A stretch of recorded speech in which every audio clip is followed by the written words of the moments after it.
качан даарат алып намаз окуй алат, качан кыймылдай алат, качан таяммум алганга мүмкүнчүлүк болуп баштайт. Баягындай кыймылдабай жатса, ошол мезгилде намаз окуу. Мындай кичине имам менен намаз окуганга дурус болуп калды, болду. Даарат ала албай, таяммум кылып, парызын болсо дагы окуп турушу керек. Себеби ошондой мезгилде мен адам ар кандай абал болот экен да. Бирок мен айтам да, ошондой мезгилде намаз таштабаш керек. Себеби ошол мезгилде эң Аллахка муктаж мезгил ошол мезгил.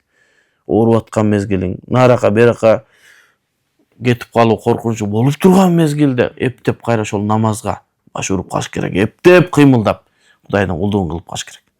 Эмне себептен билесиңер, бизде бир нерсе бар да, балдардын чачына мындай жөлөк түшүп калат. Анан ошол жөлөктү анан кийин мындай кыркып кой, ырымдап койсо көз кылый болуп калат деген бир түшүнүк бар да. Аны Чубак ажы чөткү түшүндүрүп берген да. Андан башка эч жерден айткан эмеспиз да. Аны кемеге чыккан адам гана эмне кылат дейт? Кыркыш керек дейт. Кемеге чыккан. Эмнеге десек, кемеге чыккан адамдын уже 50/50 жашоо бар жок деп чыгат экен да, кемеге чыгып аткандачы. Дайым Кудай эле айткан, Аллахым ушу жете турган жерге сен аман жете. Себеби кеме илгерки кемелерге сууга чыккандан кийин кайра келиши 50-ге 50 экен да. Анан ошол кемеде өлбөй барып келген адам өтө Кудайга жакын адам болот экен да. Чубак ажынын не кылган бизге чечмелеп берген. Эми ошол кемедеги илгери баягы союз мезгилинде ошол нерсе да айтылмаса керек да. Кемеге түшүп ушундай кылган адамдар Кудайга эң жакын адамдар болот. Ошол жерде өлбөй келгенде кийин ибадаты да бекем, Кудайдан корккон адам да ушу барып өлбөй келип калдым деп.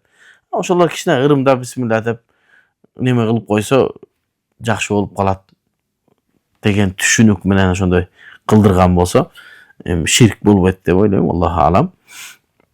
Анан ошол эмне себептен муну айтып атам? Себеби кемедеги адам Кудайга жакыныраак болот деген маанини айткан да Чубак ажы. Бул жерде дагы сен ошол ооруп, нары кетем, бери кетем деп аткан мезгилде эң Кудайга жакын мезгил. Ошол мезгилде Кудайга кичине болсо дагы. Бирок такыр жатып, кыймылдабай кала турган болсо, анда эмне кылат? Анда намазын калтырат, кийин жакшы болгон мезгилде ошол намазын каза кылат. Таяммумда устаз кантип калат ошо жеңил эле? Бул таяммумда болду, бир эле ташты жууп алып келип берет болду, ташка колун урат, бетин таза, колда бир урат, колун сыйпайт болду, таяммум. Чаңдаш кажет.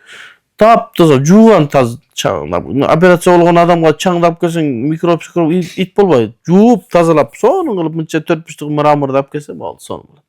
Себеби Ханафи мазхабта таяммум кылганда чаң болушу шарт эмес, жер жынсынан болсо болду.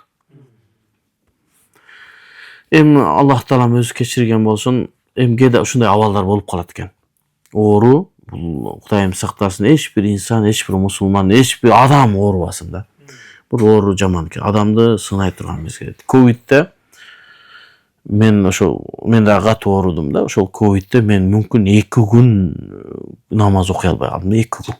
2 күндө ошол кандай жанагын деп бияктан кирбегенден тияктан деле чыкпайт экен да. Эчтеке жебей калгандан кийин ошол жатып эле калдык да ошол.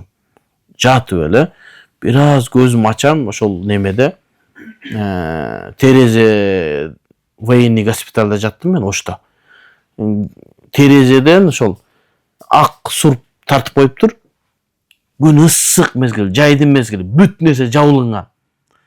Шамалдатуу мүмкүн эмес. Аба жетпейт. Өз аба жетпей атканда комната ысык. Кудайым кечирсин, ал күндү кайра башыбызга салбасын. Көзүмдү тийип ачып карайм. Жарык экен деп, кайра көзүм ачсам, караң кирип, ошону гана билдим.